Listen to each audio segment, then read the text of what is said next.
Hello everyone. AP EAMCET counselling registration start అయిందండి. So official links కూడా enable అవ్వడం జరిగింది. సో ఇప్పుడే ఓపెన్ అయింది కదా, ఫాస్ట్గా చేసేస్తానని తొందరపడిపోకండి. మనకి కౌన్సిలింగ్ వెబ్సైట్ అనేది బ్లాక్ అవ్వచ్చు, మీకు సైట్ ఓపెన్ కాకపోవచ్చు, మీ డీటెయిల్స్ అనేది తారుమారవచ్చు. కాబట్టి సైట్కి సంబంధించి వెయిట్ చేయండి ఈరోజు ఆఫ్టర్నూన్ వరకు. ఎందుకంటే మనకి ఇప్పటివరకు ప్రతి సంవత్సరం కౌన్సిలింగ్ స్టార్ట్ అవ్వడం కంటే ముందు ఒక 1 వీక్ 10 డేస్ టైం ఇచ్చేది డేట్స్ రిలీజ్ అయిన తర్వాత. కానీ మనకి 1 డే గ్యాప్తోనే డేట్స్ ఇచ్చారు. సర్టిఫికేట్స్ రెడీ చేసుకోవడానికి కూడా టైం లేకుండా ఉంది.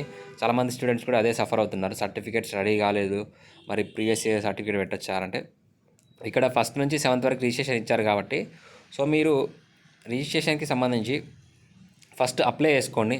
ప్రీవియస్ ఇయర్ ఈడబ్ల్యూఎస్ కానివ్వండి, ఇన్కమ్ కానివ్వండి, ఇతర సర్టిఫికేట్స్ ఏవైతే ఉంటాయో ప్రీవియస్ ఇయర్ డాటా ఇచ్చి అప్లై చేయండి. మీకు సర్టిఫికేట్ వెరిఫికేషన్ అనేది 4th నుంచి 10th వరకు ఛాన్స్ ఉంది కాబట్టి, అంటే మీకు మళ్ళీ కొత్త సర్టిఫికేట్ అప్లోడ్ చేసుకోవడానికి, రెడీ చేసుకోవడానికి 10 డేస్ టైం ఉంది.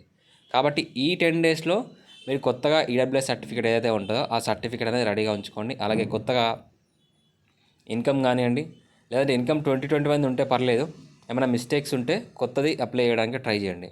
సో మరి 10th వరకు ఛాన్సెస్ ఉంటే వెబ్ ఆప్షన్స్ ఎప్పుడు ఇస్తాము, మళ్ళీ అప్డేట్ చేసుకోవచ్చా అంటే, మీ సర్టిఫికేట్ వెరిఫికేషన్ 10th రోజు కూడా మీరు ఆఫ్లైన్లో వెళ్ళి అప్డేట్ చేసుకోవచ్చు.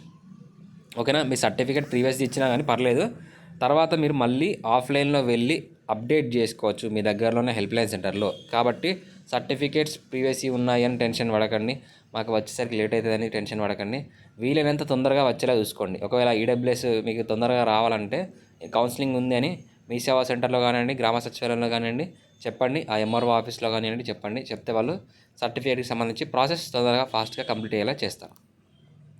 సో రిజిస్ట్రేషన్ కంప్లీట్ అయిన తర్వాత మీరు చేయాల్సిన వర్క్ ఉండదు. 4th వరకు మనకి ఇక్కడ 4th వరకు మీరు పేమెంట్ స్టాటస్ చెక్ చేసుకోండి. So know your payment status, అలాగే know your registration verification status. So అందులో డీటెయిల్స్ ఏమైనా వస్తుందనేది చెక్ చేసుకోండి. ఆ వెరిఫికేషన్ స్టాటస్లో ఏమైనా డీటెయిల్స్ వస్తున్నాయి, మీకు మీ డేటా కరెక్ట్గా వెరిఫికేషన్ కాలేదు ఇంకా, 4th నుంచి ఆ వెరిఫికేషన్ ప్రాసెస్ స్టార్ట్ అవుతుంది.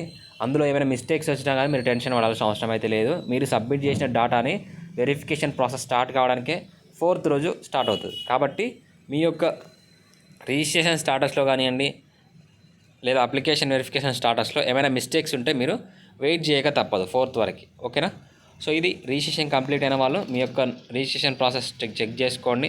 సర్టిఫికేట్స్ పెండింగ్లో ఉన్న వాళ్ళు సర్టిఫికేట్స్కి సంబంధించి డేటా అనేది రెడీగా ఉంచుకోండి. సో ఇది ఇన్ఫర్మేషన్. కౌన్సిలింగ్ సంబంధించి కంప్లీట్ గైడెన్స్ కావాలనుకుంటే డిస్క్రిప్షన్లో వాట్సాప్ నెంబర్ ఉంటుంది, కాంటాక్ట్ అవ్వచ్చు. Thank you.